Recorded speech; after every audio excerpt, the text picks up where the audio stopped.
नया न रहा बाकी टुक टुक घेता कुछ टुक टुक घर में खाना हम दिया बरसी जन तोनी देर रुक घर में खाना हम दिया बरसी जन तोनी देर रुक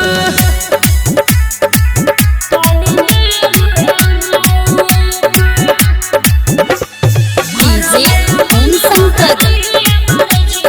परसा खरबीना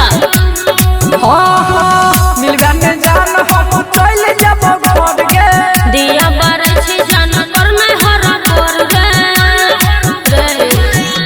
गे जान मिलगा में जान हम चल जब घर गे दिया बरसी जन कर में हरा कर मिलन नहीं आवे छागे दिल में लागे दुख हमरा दिल में लागे दुख अच्छा घर में खाना हम दिया बरसी जन कोनी देर रुक घर में खाना हम दिया बरसी जन कोनी देर रुक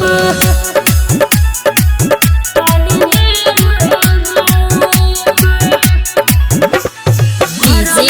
ओम शंकर परसा खरबीना बुझे न बात जान राइटर डोरी छोन के कसम कहे छो सुमन तोरा मन के बात मान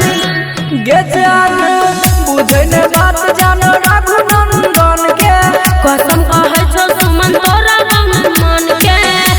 बैठल गे जान लागे बड़ी दुख जान लागल ये भूख अच्छा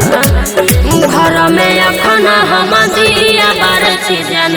कोनी देर रुक घर में खाना हम दिया बरसी जन कोनी देर